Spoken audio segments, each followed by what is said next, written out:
Our friends at My Patriot Supply are America's #1 preparedness company, and they are well stocked with the food your family may soon need. Other companies have run out of almost everything they sell because they didn't prepare for what the world is going through now. But My Patriot Supply walks the walk. You can trust this company, and right now you can save $100 on their 3-month emergency food kit. This kit has enough food to get you through the difficult times ahead. But don't wait, you might miss out. Go to preparewithbill.com and save $100 on your 3-month food kit. That's preparewithbill.com. Okay. Well, welcome this afternoon back to Beth's News. And some of you may remember my much older brother, John. He is back with us today because he had an excellent article that he wrote on the Sarah Palin court case. So why don't you tell us a little bit about your thoughts on that, Johnny? Oh, well, I read a lot of the articles about the decision in the Sarah Palin case, and I was just amazed that everybody got it wrong. I couldn't find any report that described the case accurately. And what it is that according to the Supreme Court case, New York Times versus Sullivan, which was a unanimous decision of the Supreme Court, if you're a public figure, then to be successfully sued for libel, they have to prove actual malice. But actual malice is defined, and actual malice means either knowledge that the information was false or reckless disregard for the fact. It doesn't mean malice, which is a word everybody knows. And everybody that wrote about the fact that they had to prove that Sarah Palin, that the New York Times, actually had the intention or desire to do evil against Sarah Palin. And that's not what they had to prove at all. Then they'd have to define evil. Yeah. You have to then you have to prove what the people at the New York Times were thinking when they wrote the article, which is impossible to prove. But what you have to prove is that they knew it was false, or they should have known it was false. Well, why did Sarah Palin put a target on, what was it, the House? It was Gabby Gifford's House district, because they were targeting the district. Not her actual street address. No, it was the district, and it's something people do in ads all the time, and it was put out by her political action committee. And there was no reason to think that the shooter in the case had ever seen it, or that had inspired him to go out and shoot somebody. The New York Times realized that it was a mistake and corrected it after they realized it, which helped them in the lawsuit. But what just amazed me, even Bill O'Reilly got it wrong. Kathleen Parker, who's a syndicated columnist for the Washington Post, it just amazed me, because one of the reasons it amazed me is because it's about journalism. This is about First Amendment cases, and journalists should be familiar with it. Well, they should, but I have noticed this trend, I'm going to say, in people like Harmeet Dillon, who this is what she does. She is works in civil law. She, of course, explained very well just what you did about actual malice. Nick Sandmann, not very long ago, won his libel suits on the very same, precedent, I guess. He's not a public figure.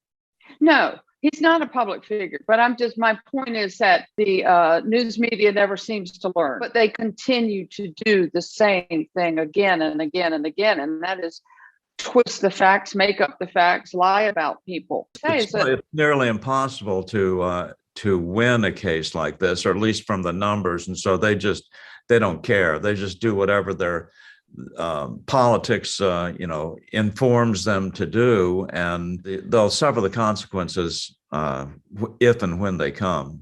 And the other thing is, the judge ruled on it while the jury was out, with the idea that the jury wouldn't find out that he had ruled while they were deliberating. And of course they did. So, I mean, the jury knew that the judge had already thrown it out while they were deliberating, and they were supposed to come out with an unbiased verdict.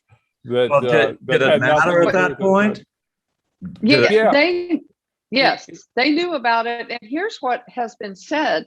The judge did that so that when he dismissed the case, that what he wanted was for the jury to rule in the way that, that dismiss the case also. So when people came after him for being biased, oh, no, this is also what the jury found. Like Bill just said, it's such a high standard for public figures. And the Supreme Court, in their decision, I mean, they talk about that it should be a high standard, that the press should be able to make mistakes. You either knew that your libelous statement was wrong, or you purposefully didn't read the information that would show you that the libelous statement was wrong.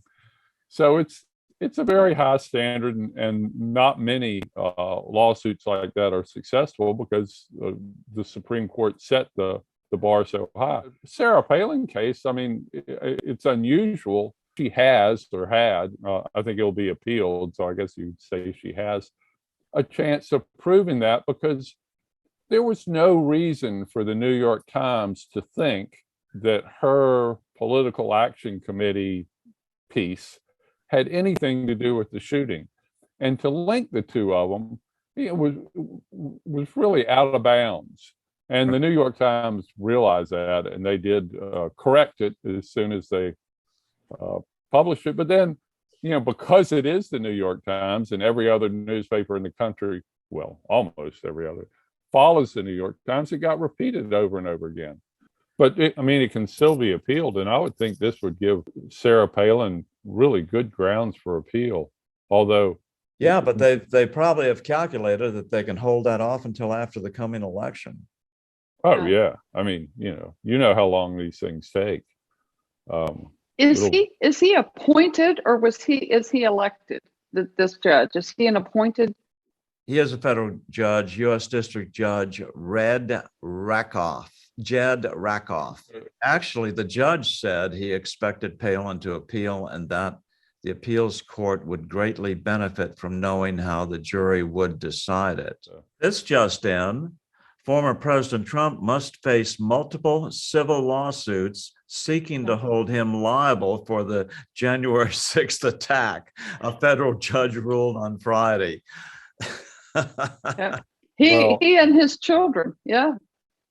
Well, I think that one will be appealed also. You think? Seeing as how it's already been thoroughly examined by the news media that Trump did not say anything inflammatory, and it's clear that Antifa people were there disguised as Trump people, and that before Trump even finished his speech, the Antifa people took off, changed out of their Trump clothes and into their black Antifa stuff. I mean, this is now a matter of fact. Yeah, and the Capitol Police was ushering people in. Well, yeah, that's the part with all the trials and everything of the January 6th people. It seems to me that what everybody should be more concerned about, other than protesters going into the Capitol, is that they got in. I mean, with the might of the United States of America, we can't protect one building from a bunch of people with Trump flags. That's just astounding to me. There's something about opening the doors of the castle when you're being besieged that sometimes has a negative result. Well, and those doors open from the inside anyway. That somebody had to be inside to open them. Well, and you can't. I mean, you can run a tank into them and they won't open. I mean, they're huge, powerful doors. But it is. I mean, historically, most of the time that a castle fell, it was because someone opened the door, or they found an open door, a secret entrance. I mean, and that seems to be what happened in this case. Somebody opened the door. They came in through the tunnel too. They came in. There's now a Capitol center that's been dug down in the Capitol, and I haven't been there, so I can't describe it. But anyway, it's accessible by some sort of a tunnel, and this guy found the tunnel and found all the Antifa people's clothing where they changed and stuff like that. Oh no, there is. I mean, that's how you access it. Well, and also too, when people are breaching the castle walls, don't they normally have weapons other than flags? No, it's usually flags. It's usually flags. Flags, yeah. Yeah, flags it's been that way for 2,000 years. Nobody uses weapons. They use horns and flags. Which, Beth, why don't you go get your horn and demonstrate? Yeah, that's true. The other thing on January 6th was Ashley Babbitt was killed, and that police officer was not held accountable for that. And there's all kinds of video evidence of that. And then you look at the riots that were caused by, the George Floyd incident. And I believe 19 police officers have faced consequences for their actions. I'm not talking about with George Floyd. I mean, the riots that followed it, because they were being too heavy-handed with the people. Well, that is that Ashley Babbitt. I mean, there needs to be some more explanation of why it was acceptable for that police officer to shoot her, since he was in no danger. She didn't have a weapon, and he wasn't in danger, and he wasn't protecting anybody that was in danger. And that's usually the standard that they use. It's hard to believe that they found that was a clean shooting. Have you ever heard of a police officer in any other case shooting an unarmed woman in the head and not having to at least face a grand jury hearing or some type of an investigation? You just go, yeah, let him go. He's one of our guys. Yeah. I mean, I would like to know what the reasoning is on that case. That police officer that shot, now I can't remember her name, she was just sentenced to 2 years. Right. She thought she had the taser, and instead she pulled a gun. Well, I mean, it was a mistake. She made a mistake, and she killed somebody accidentally, and she got 2 years. And in this case, it wasn't a mistake, and it wasn't an accident. And the Capitol police officer killed somebody. He was just told, okay, we need somebody to die. Just go out and shoot somebody. That's what it looked like on the surface. He was told not to shoot anybody else. That's what they said. They just asked him not to shoot anybody else and let him go back to work. Exactly. Yeah, but I mean, they just let him go back to work. He didn't suffer any consequences for that. And he is also the same police officer who accidentally left his gun in the men's room, I think. I'm talking about in a previous situation. He had carelessly left his gun in the men's room. It's not the same in the women's room in the Capitol.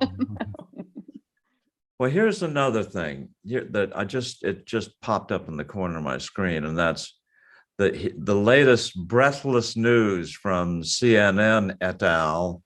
Is that classified documents have been found in Trump treasure trove. Oh, yeah. He took some to Mar-a-Lago.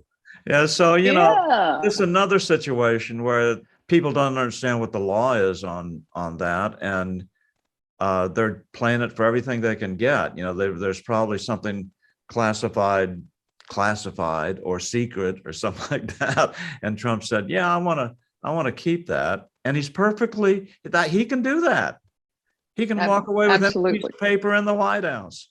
So when he was president and he went to Mar-a-Lago, he was supposed to leave everything behind and not look at any documents or read anything while he was down there? I mean, that doesn't even make any sense.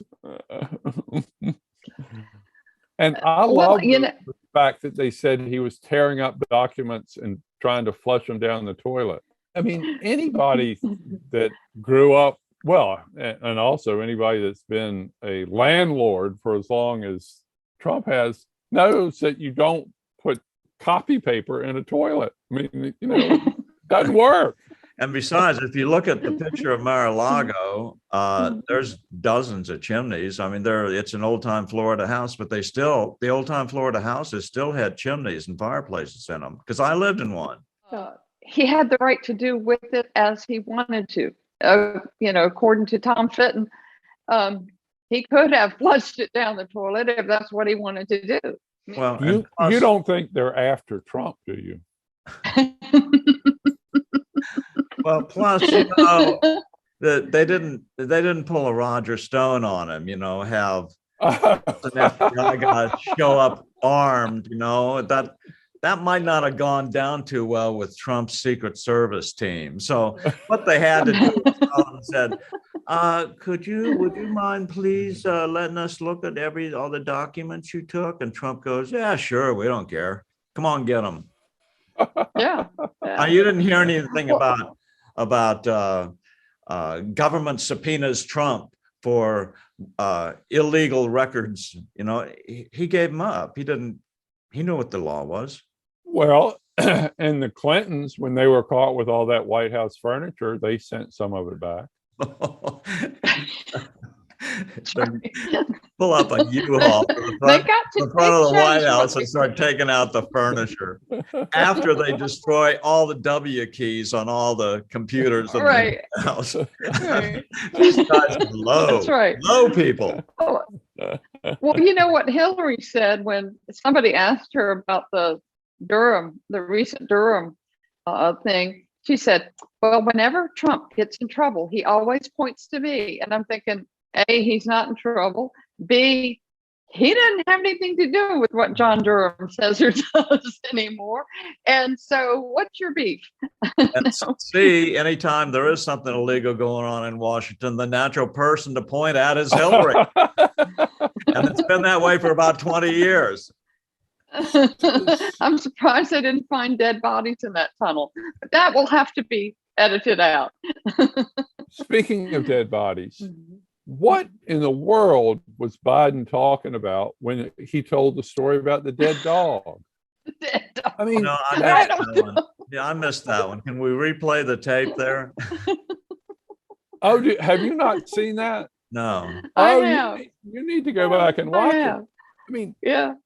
He says that when he was a town council member or whatever he was, a constituent who was from a different political persuasion, I'm not sure how he knew that from her call, but he said he did, called and complained that there was a dead dog on her lawn and she wanted it removed right away. She didn't want it on her lawn.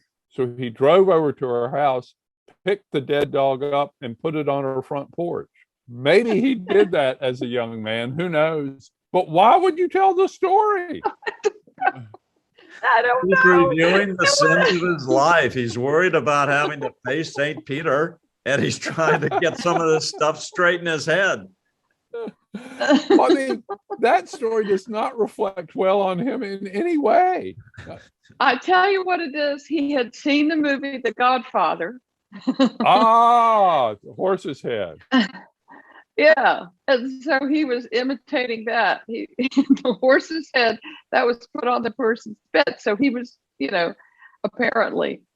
Horse's head in the bed, dead dog on the front porch. Pretty much the same thing. Yeah. Now, I could see at a roast someone telling that about Joe Biden. Right, right. But you never want to tell it about yourself. Well,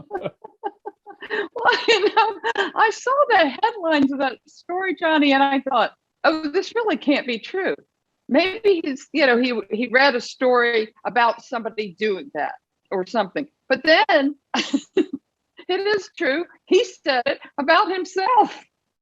Yeah, you watch the video and just go, oh my God. Maybe Corn Pop knows something about that. Then he said when he was at Syracuse, he was the lifeguard at Lake Oswego. Did you see that? Yes. There was no such lake.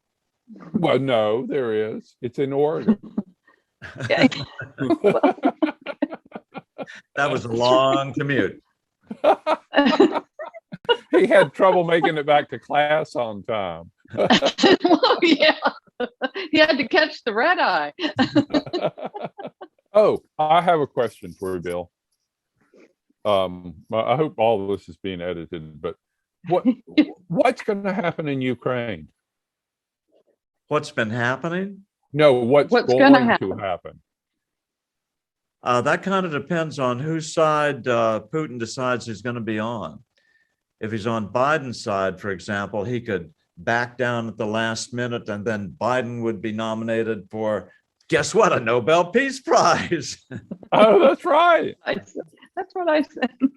But if Putin's smart, he wants to mess up Biden any way he can, because the only way Putin can really have Russia survive is for Russia to become a part of NATO or somehow ally with the West or the United States, run by Trump or something like that. And that's, only if everybody gangs together can China be stopped. I mean, this thing with COVID just shows that they're willing to eliminate, a sizable percentage of their own population just to get at us.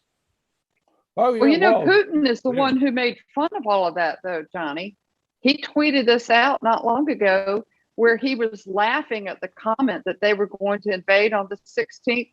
And he shows a literal video of, I'm guessing it's Ukraine, and all you see are dust tumbleweeds rolling across. Yeah, tumbleweeds rolling across. So that's Putin's answer to the February 16th statement. Now, what he does beyond that, I don't know. How often can you say they're going to attack on, the 15th, the 17th, the 18th, the 19th? No, it's the 20th. I mean, I made fun of it on that very day, Get out your calendars, folks. We're going to have an attack 2 or 3 days from now. Never been announced before in the history of the world, but Joe Biden can do anything. He and Corn Pop. Yeah. Well, the Ukrainians also put out a video of themselves. It said Ukraine sending troops to the border. And the first thing you see is an actual tank. But right behind the actual tank are people in what I'm going to call Flintstone tanks. And they have these cardboard and they're running as fast as they can to the border. So a lot of people are making fun of Biden's statement. You know what that's playing off of? And that's the Russians used to make cardboard tanks back in the days when spy satellites were young and they didn't have the resolution.